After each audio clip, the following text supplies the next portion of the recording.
Hello world, this is RandomFIX, and today we'll be doing the front brakes and rotors on this vehicle, so follow along and let me show you how to get this done. You want to begin off with jacking up the vehicle. I'll have a link to any of the tools or anything else that I use in the video in the description box below. Alright, so before I begin off this brake job, I always like to make sure I can get these off. I've had a few of them where people have put so much Loctite on there and I've had to heat it up, so this is the first thing I like to do. And I just use a dead blow like this. It's a 4-pounder.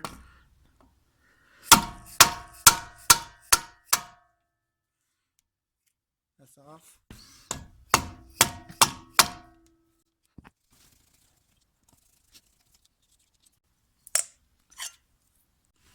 So on most cars you would do the top bolt first and just swivel it down. This one, the brake line is going to be so short, you want to make sure you flip it up. So we're going to undo this bottom guide bolt right here.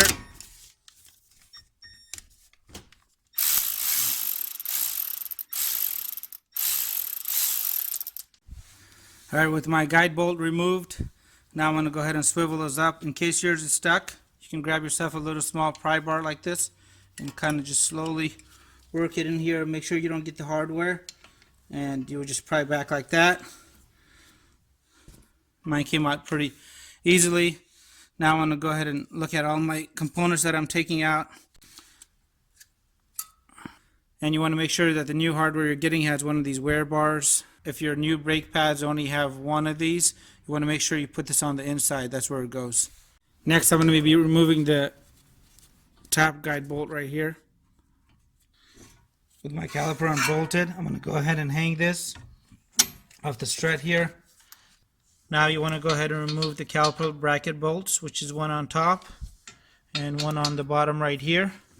If you don't have an impact gun like this, you could use a breaker bar.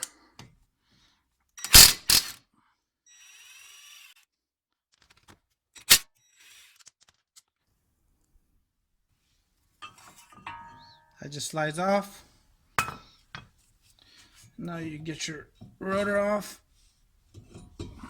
Now you want to inspect the front of your hub right here, the mating surface, to see if there's any excessive rust. What I like to do before I install this, I'm going to put a little anti-seize so that way this never gets rust frozen and it just keeps it from occurring and getting worse. I might clean it off a little bit with a wire brush. And you want to make sure you don't get any anti-seize on the actual wheel thread here, as well as the little tiny screw that holds the rotor in place. Now I'm going to go ahead and remove my guide pins so I can clean this bracket outside. And you could also remove the little boots too. Just be very gentle, you may tear them. You want to pry this little corner right here.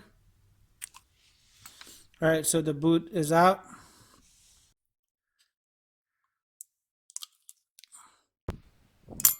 Sorry about the wind noise here.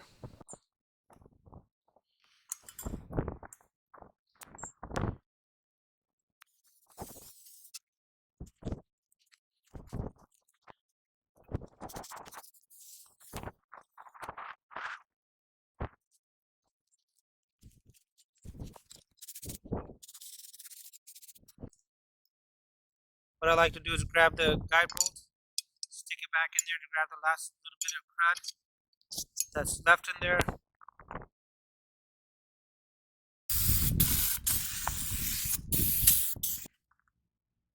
This is a good time to replace your gloves. Wipe all this off here. You can see all that nasty oil that we just took off.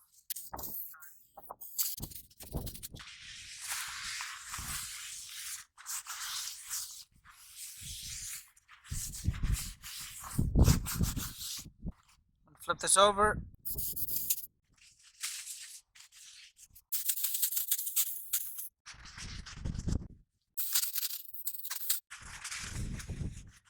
One thing to note on here, the pin that actually has a rubber seal needs to go on the very bottom side of the brake caliper bracket when you're reinstalling it.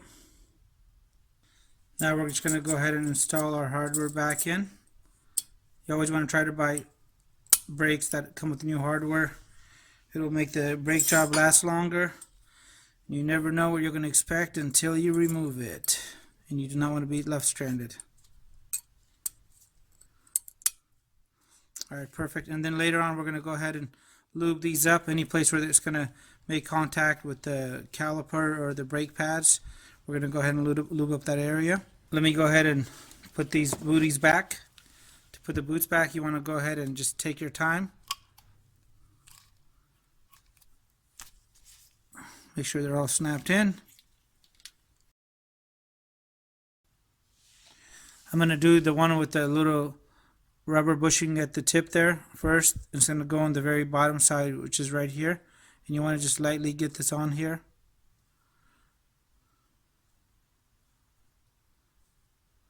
Spread it all the way around. Insert it into here now.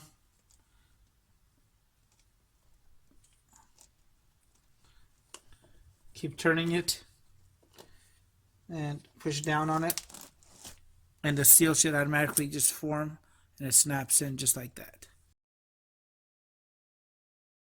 And right when you get to the tip right there, you want to go ahead and just push in. There it goes. With my caliper hanging safely, I'm going to go ahead and clean this up. And you don't want to try to stay away from that rubber boot seal right there, so I don't actually spray in there.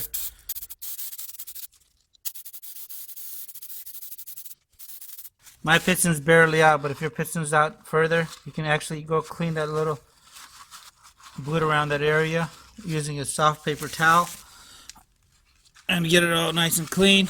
I'm going to go ahead and clean all this up, all the contact points. Before you start your brake job, you want to go ahead and loosen up the cap on your brake reservoir here.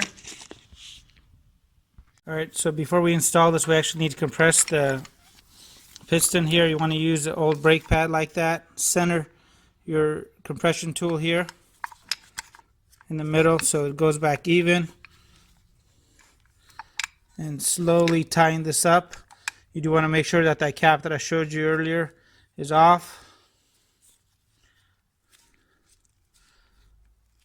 Take your time.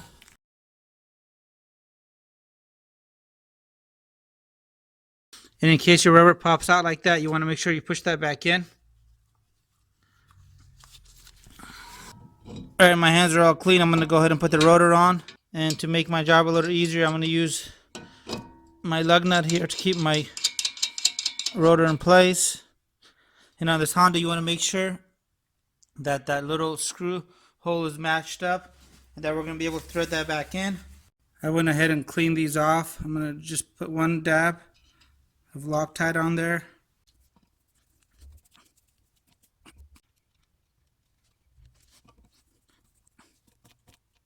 Before I put my caliper bracket back in, I'm going to go ahead and lube up these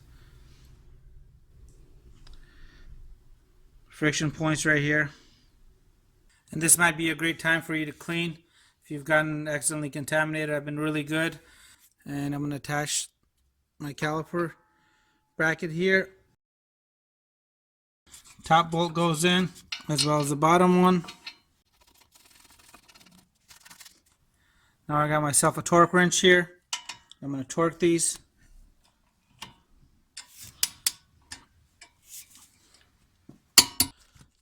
And here's a tip. Anytime you're working around power tools or torque wrenches, breaker bars, whatever it is, I always use impact sockets. Perfect right there. And I'm going to go ahead and put my brake pads in, and we want to go ahead and make sure that any part that's going to touch, whether a piston, a bracket, or the slides, they're lubricated. So I know my piston is going to touch back here. I'm going to get a little tiny bit right where the piston is. And they make other really cool products here like this. This actually works. And to put these in, you kind of just slide them like that.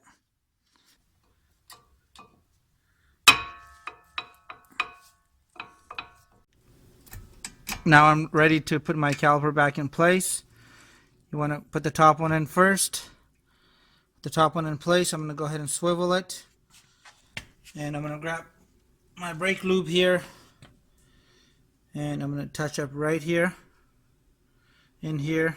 And I even sometimes just get the edge of the piston without touching the rubber. You can use your finger if you want to be really careful. Get that all lubricated.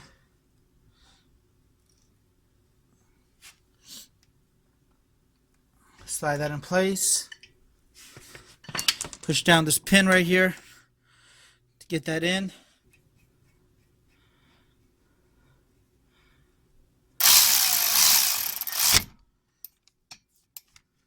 Get this nice,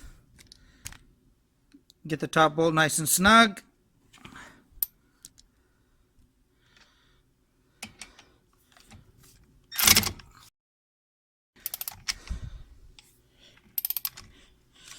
Get the bottom bolt nice and snug. Here's a tip to keep the brake fluid from overflowing. You want to go ahead and pump the brake after you complete each side of your brake job. That way this corrosive brake fluid doesn't come out and damage your paint. So you want to go ahead and give it at least 6 good pumps after each side is completed.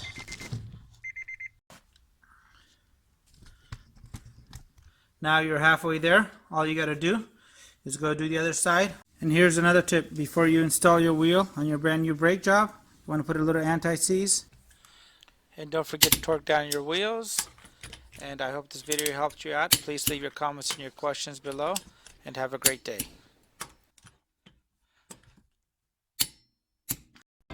Let me know if you guys have any comments. Hit the subscribe button. And I really appreciate your continued support.